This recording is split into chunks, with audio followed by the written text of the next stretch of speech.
Hey everybody, Commissioner Echols here for Community Focus. I'm at the Capitol today. Faith, you're here, but nobody's in our building but me and you. Pretty much. Yeah, we continue to operate, remotely, and we've got a number of guests today as we talk about Peachtree City, which is just down south of Atlanta on a couple of state highways run through Peachtree City, and we've got the mayor today. Mayor, how are you doing? You and Kim? Morning. Yeah, looking forward to having you guys. We've got Frank Windsor of Renai, a great Japanese business down in Peachtree City. Frank, good morning. Good morning, Tim. Good morning. Yep. Chris Stevens, who runs Coweta Fayette EMC, one of our great cooperatives. Chris, good to have you. Thank you. Good morning. And for our human trafficking update, my good friend Karla Jacobs, and she plays a number of roles in our city, but she and I have worked together in this fight. Her more on the front lines, me more in the background as we do our Unholy Tour. Good morning, Karla. Hey, good morning, Tim. Hey, we're going to move everybody to the green room except the mayor and Kim. Mayor, Peachtree City is a very unique community, and if folks have never ventured down Georgia 85 or Interstate 85 and gotten off at the Peachtree City exit, they're in for a treat, because I don't know that there's more golf carts in any single city. Is it just the East Coast, or maybe all of America? I would assume all of America, because a lot of communities focus their golf carts around their golf courses, but our city, you can get anywhere in our city. We have over 100 miles worth of paths. We have 34 bridges, 29 tunnels, and over 10,000 registered golf carts. So wow. We have yes, it's its own network, and it's something we're very proud of. Now, parents, I want you to hear this. How many student golf cart parking places do you have at the high school?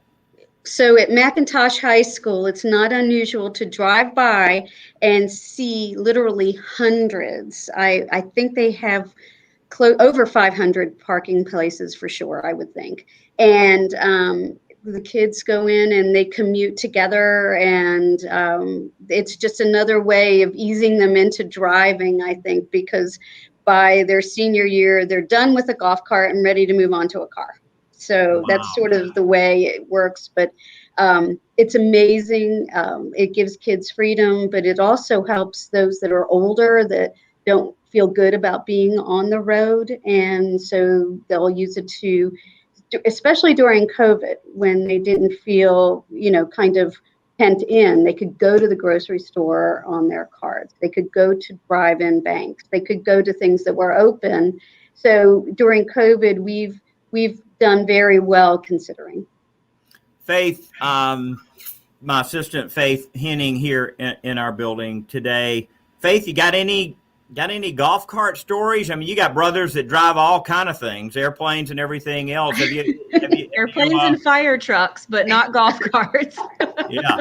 So, I've got the little sea turtle car that's down on Tybee. I've loaned it to the Marine Science Center for 6 months. But Mayor, these low-speed electric vehicles, you got to have a tag. You got to have an amber light. They got to have seat belts, front forward-facing seats. Do you guys regulate golf carts to a certain extent in that you make them register, right? How does that work? So what we do is, if you're in the city, we charge you, we've decided to go for a 5-year plan, basically. And so that you get charged a certain amount if you're in the city, but if you're out of the city and you want to access, because you pay more, because again, we pay over $2 million a year goes towards the maintenance of these facilities. And for years during the recession and prior, when folks weren't taking care of them, so we've been having to reinvest. We had tunnels that looked bad, that kind of thing. So people within the city pay their taxes, and it contributes towards the paths, and then they pay a fee, a smaller fee. But if you're coming in from outside, you need to be paying more. So that's what we've done. The low speed vehicles, we initially had a lot. And when I say a lot, it's difficult to measure.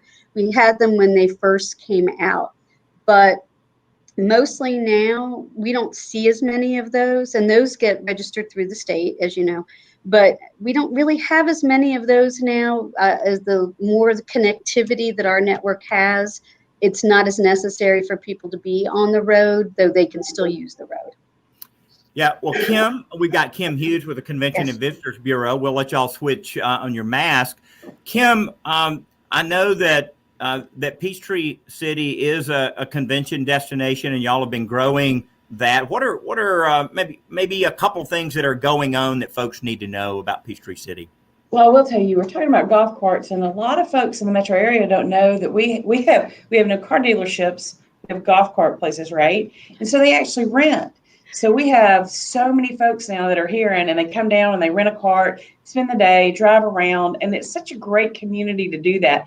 No one feels like an outsider. You can go to a concert, which they've just announced the lineup. We're very excited. We have 10 concerts at Fred this year. The tickets go on sale, I don't want to tell you wrong, the 17th. And so you can buy the series or you can buy independent. The social distancing, so things are being planned. So you can get on your golf cart. You can go, and we did this. We actually did. We had a fam tour year before last toward August. We're in a golf cart train. We all followed over to the Fred. We had taken them for dinner, and it was really nice. So you can go and have your dinner on the golf cart and go see a concert, and then go back to the hotel. It's a great evening, and I highly recommend it. Hey, I'm going to ask Frank Windsor with Renai to unmute and tell us about the golf cart accessibility at Renai. Frank, you got anybody that drives the golf cart to work over there?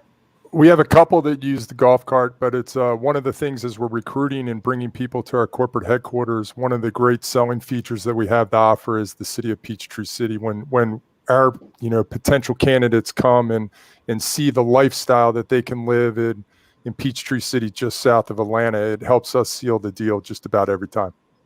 Wow, Mayor, how cool is it to have a great Japanese company like Renai? In fact, you've got a number of Japanese companies. It's kind of the South Side hub for these great companies. How cool is it to have them in town?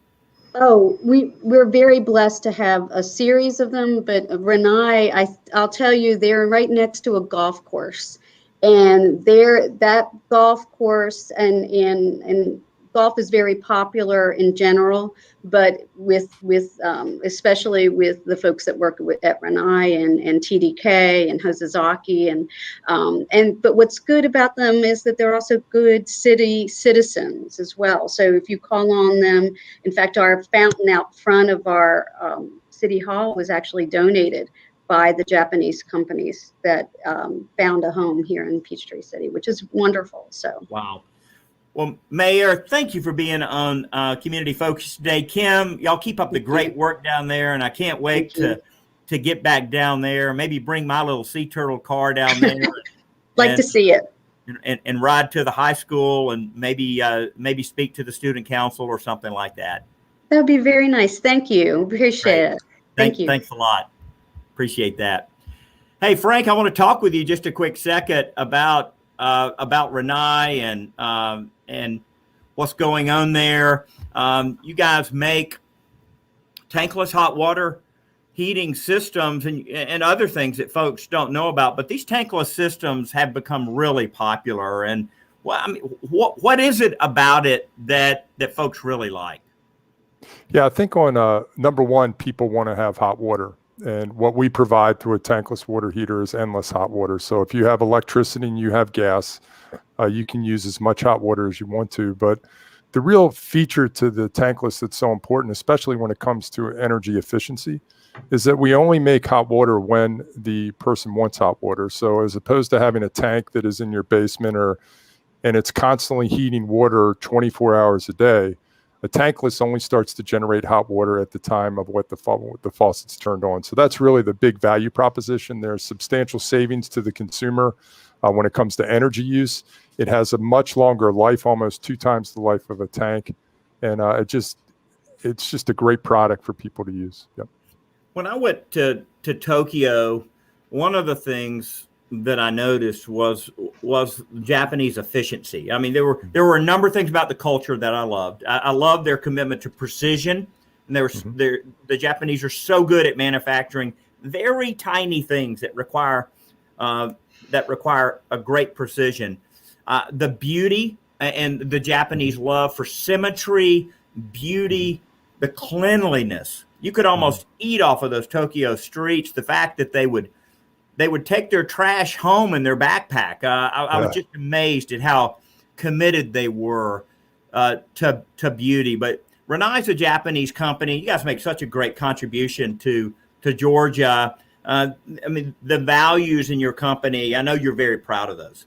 Mm-hmm. Yeah, our company was 100 years old last year, and the founding families still run the business, though we're publicly traded. And there's a couple things that they take very seriously, and one of them is really around being good stewards in the communities that we operate and serve in. So we've developed great relationships with organizations like the Real Life Center in Peachtree City. We've got Square Foot Ministries over in Griffin building homes. We've got a Bloom for kids that are in foster care. So there's a lot of great organizations we support, but more importantly, it's the product that we serve. And our brand promise is creating a healthier way of living. So everything that we focus around is trying to impact people's lives. And then on top of that, giving them a great product with great quality that the Japanese take very seriously. Yeah, just to wrap up my conversation with you, I know you guys have built a new innovation center. I was down, had a chance to see it before it was finished, the new factory that you're building down in Griffin. Give us an update on the project. Sure. So we finished our innovation center last year. It was about a $10 million investment, and we took our old headquarters. We built a new headquarters around our old headquarters, and we've developed a world-class testing facility along with an innovation center for our engineers and our marketing people to really work on developing and creating new product. As part of that, we started manufacturing in Griffin, Georgia about 3 years ago, and we're underway building about 300,000 square feet of manufacturing in Griffin, just outside of town, with a manufacturing facility and distribution center. And that'll be about a $70 million investment that we'll finish at the end of this year. So we'll move all of our non-condensing water heating manufacturer to the United States, which we're really excited about. Fantastic. Well, the former Japanese consul general, who I was good friends with, Thomas, he's got a new position in Morocco, right? Oh, so yeah. The ambassador to Morocco, and he's trying to get me to come to Morocco. They don't have any energy conferences that I can go to. I got to wait until there's a reason, right, Sure. to go. But I've developed just a great relationship with him. Learned so much about the culture. And it was just such a blessing. So good luck as you guys continue to grow. Thanks for all you're doing down there on the South Side. Well, and thank you for all the state of that Georgia's done to help us and to make this possible. So thank you. Thank you for your time today. Have a great day. A lot. We'll see you. Bye-bye. Thanks. Hey, we're going to bring our friend Karla Jacobs into our stream. Karla, you and I have worked, and Faith and a whole bunch of folks in Georgia to curb this demand for trafficking victims, to push back against human trafficking, to increase penalties, to decriminalize the victims who have their lives ruined. Give us an update. I mean, have the traffickers taken some time off during COVID, or are they still ruining the lives of girls and boys in our state? Well, from what we can tell, no, they have not taken time off. So, this is still an issue that is front and center. It is front and center in the legislature. We're in the middle of the session right now, and there's several bills working their way through the session with the support of Georgia's First Lady, Marty Kemp, who has taken human trafficking to be one of her major focuses in her tenure as First Lady. There are a couple of really interesting ones. One of them will allow, if passed, will allow victims to sue the bad actors, their traffickers, and other people that contributed to that in court. There's also one that's really interesting because it's something you don't normally think about, but it's a bill that will allow trafficking victims to change their name through the court system without having to give notice in the newspaper. So right now, you have to give notice in the newspaper for a certain amount of time when you want to change your name. And this will allow trafficking victims, when they want to change their name to get away from their traffickers, to be able to do that without giving public notice. That's Wow. really cool. Yeah. Faith, Really neat. Faith, I know you work with Karla a lot. You represent me on the task force, and we've had Karla speak just about every Unholy tour, and she is the only female speaker we have ever had at the Wilberforce Fellowship. So she holds that distinctive honor. I mean, Karla is the right person for this job, isn't she, Faith? She absolutely is. Oh, thank you. Y'all are very sweet. Yeah.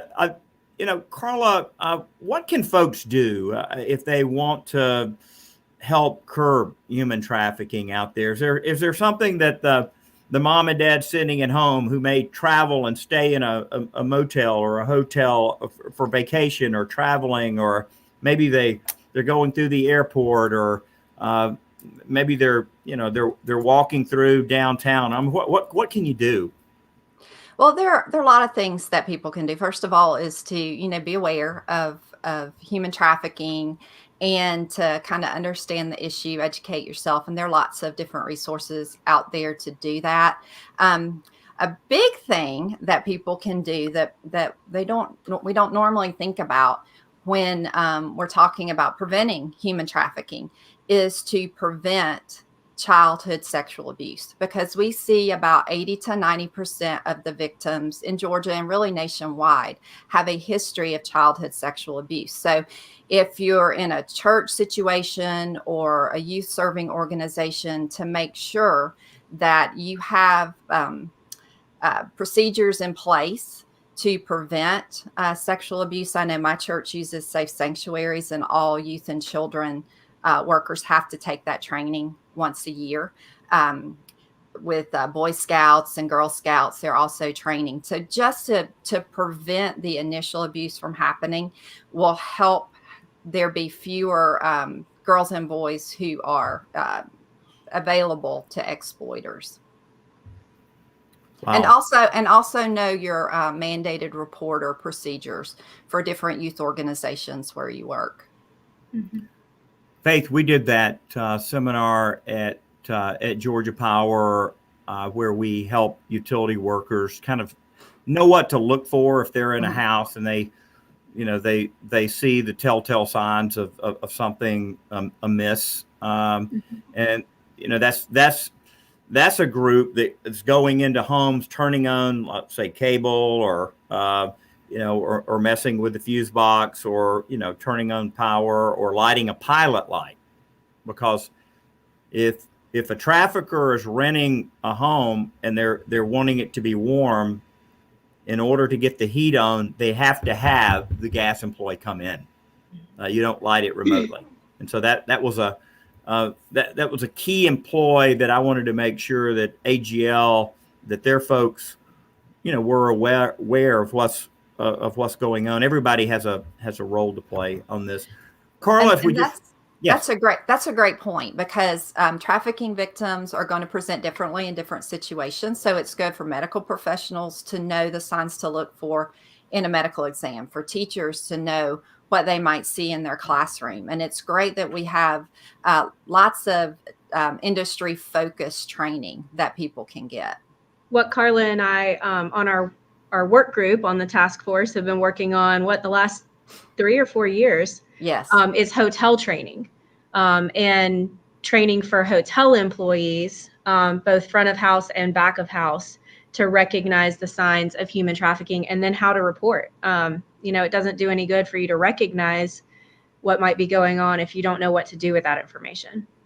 Exactly. And I would say right now that to remind people that in October, we launched a new Georgia-focused human trafficking hotline number. And that number is 1-866-END-HTGA. And you can also find more information about it at endhtga.org. One more time on that website. endhtga.org. So So end human trafficking, HTGA for Georgia, Work. .org. Great. Karla, Yes. thanks for being with us today. Thanks for all your hard work out there. I know that it's difficult to see these lives ruined just from a psychological standpoint, but for the girls, their lives are being ruined, and we owe it to them to do everything we can to stop it. Absolutely. And it's a hard road back. They can do it when they're pulled out and given services, but it's a hard road back. Wow. And we need to support them. Well, thank you so much, Karla. God bless you and all your great work. Great. Thank you. Hey, we got Chris Stevens with Coweta Fayette EMC with us today. I'm a member of Jackson EMC. Chris, you guys say members, not customers. Why? Well, members, because we are a membership corporation. So our members own the co-op. So we're a little bit different than the traditional investor-owned utility. So those that we provide service to actually own us. And so they live right here in our communities and we serve them. So, certainly that's where that comes from. Chris, a couple weeks ago, maybe 3 weeks ago, Dallas had that tremendous snowstorm. They lost power across their state. There's been quite a bit of controversy about this. I know I had an op-ed about it in the Atlanta Journal and the Atlanta Business Chronicle. I did a piece on WSAV in Savannah. But Georgia is a little different than Texas in the way we do energy, right? That's correct. Yeah. And your article touched on that, the 9 stitches or a stitch now in time saves 9. So yeah, when you look at how we operate, certainly we're not a deregulated market, as you saw in Texas. And therefore, when you look at that and the way we view that, certainly we have, we have planning reserves that we plan for. And I think when you get into deregulated market and what you see out there, there's a little incentive for maintenance to have those additional reserves because there's a cost associated with that. And I think, when you look at it, you want a resilient system, and it takes all those components and putting it together. And I think Georgia has done a really good job. And I think even if you look at from the lessons learned that we learned from back in 2014, we had the polar vortex and we came close.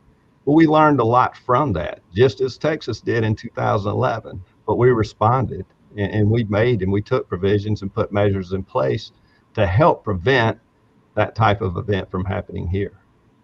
Yeah.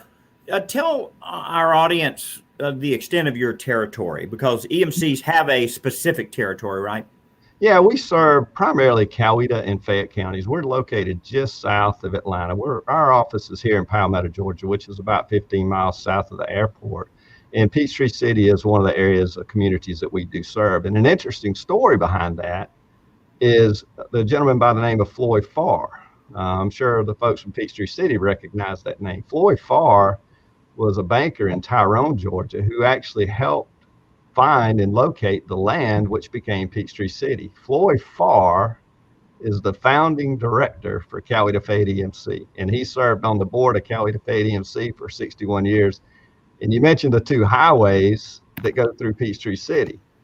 One of them is known as Floyd Farr Parkway. It's Highway 54, that essentially the section between the city of Fayetteville and Peachtree City is known and recognized. He's such a visionary, great guy, did so many great things for the community and was a true representative of not only the community, but Coweta Fayette EMC as well. Our Faith, when I was a boy, believe it or not, I played football with Little League. I know, and believe it or not, I was fast. I was a running back. But once we got out of the weight class where everybody was at the same weight on the team, I was toast. But I remember I played for Morrow Lake City, which is just up Highway 54, Sure, right? sure. And we played Peachtree City, and I had never been to Peachtree City before. And as I was going through there as a 10, 11, 12-year-old on our little team bus or van, whatever we were in, riding in back of the pickup maybe back then. But it was strange because all the signs in Peachtree City, they were controlled. They were small, and it looked so different from the other commercialized cities. Chris, it it does kind of take you back when you go through the city. It does. And, and I grew up in Union, just the other side. And I very well remember those days because I grew up a soccer brat. And there wasn't a lot of soccer in Union, but it was a lot of soccer in Peachtree City. So I do remember that. There was very little between us and Peachtree City, but it was a different community. And it was clearly the first truly planned community, I think, in the United States. Wow. Folks have got to go down and see it. Yeah. Chris, Pinewood Studios, not too far from Peachtree City. You guys are doing a lot of work out there. Didn't you say you built a canopy, or what was it you were saying? Well, we've been very involved, and it's now known as Trilith Studios, as you know. Yes. And so a lot is going on. So I've been very involved in that project. So from day one, when they began the development of the studios themselves, and now they're working on the Pinewood Forest, or Trilith Forest now, or the town of Trilith. That's how we refer to it now. It's just amazing what is going on down here. It's just very innovative, the likes of I've never seen. And so we're just so happy to be a part of that. And I'm really excited about what that is going to hold for the future. Not only the town of Trilith and Peachtree City, but the entire community of Fayette County. And it's really, really fascinating what they're doing down there. Yeah, I'm going to bring Frank back because I'm going to get him to unmute himself, because Frank, I hadn't told you this, but I had this event up at the Atlanta Motorsports Park where I challenged all the EMC presidents from around the state to come up for a go-kart race. And these go-karts up there on the Elliott land, right? This is on Bill Elliott land. And I know, Frank, you're a race fan, so I know you know all this. These go-karts go about 50 miles an hour. They're really fast. And so we were going to have a race and raise money for low-income heating assistance as a fundraiser. But the losers of the race had to agree to buy an electric vehicle, or at least go to their board and ask for it. These are EMC presidents, right? So you think about Jackson EMC, Cobb EMC, Snapping Shoals EMC, Rail EMC, all of these. And so we get up there, and the Cobb EMC president actually used to race for SCCA. I mean, he shows up in a Porsche helmet, a fancy suit. He's got those little racing shoes. Okay. And he was the guy to beat. In fact, he said, "I'll start at the back. That's how good I am." Wow. And so, well, guess what? Chris Stevens walked away, in the winner's circle. Chris, go. I mean, was there a lot of adrenaline going on? Because he did manage to get up right behind you, but he couldn't get by you. I'm very competitive by nature, Tim, but I was just blessed. I guess I had a lucky draw and just got a better car. That's all I'll say. Oh, that's great. Lots of fun though. Frank, have you been on a racetrack before in any kind of car? Yeah. With their sponsorship at the Atlanta Motor Speedway, we did the driving experience. We would bring about 700 customers a year and take them out on the track and let them drive, and it was a great experience. And then the Porsche driving experience too is another one that we've taken a lot of customers to. Yeah. Wow. Yeah, that facility. I'm a little slower though. A little slower. Yeah. I didn't even race with them because I knew I was going to be last. I didn't want to embarrass myself, so I just waved the flag and said, "Gentlemen, start your engines," and ladies, because we had a couple of ladies in there. Commissioner, you have sons that race cars, don't you? Yeah, I do have. I have a son with a racing podcast. I've got a son that's building out a Porsche 944. He's in the Coast Guard, so they're all into it, and I love going and watching them. But I can't even drive the simulator without wrecking it. I mean, I cannot. The simulator scares me to death. So I'm done with risk in my life. No more of that. So, hey, just in our last minute, Chris, I know that you guys love to work with these fine companies like Renai and others that are in your territory. Because they bring economic development. I mean, Chris, just a second on the importance of industry and commercial businesses in our state. Oh, it's incredible. And so we're very, very fortunate here to live in such a vibrant community. And Coweta Fayette is very engaged on the economic development front. I mean, whether it's participating on the local chambers or whatever it may be. I mean, we've got an economic development group here specifically dedicated to doing that, and not just to promoting business and the health of business community within our service area. So it's just tremendous. And, again, we're very blessed to be here in the Peachtree City and the Fayette County and Coweta County areas just south of Atlanta. So we've had good growth compared to other parts of the state, but it's great and great to be involved in that. Well, I want to thank all of my guests today, Mayor Fleisch and Kim from City Hall, Frank Windsor from Renai, today Karla Jacobs fighting human trafficking on a number of fronts, Chris Stevens running with his team down there, Coweta Fayette EMC, and of course my most capable assistant, Faith Henning. So thank you all for being on community focus today as we've focused on Peachtree City, and I hope you guys have a great rest of the day.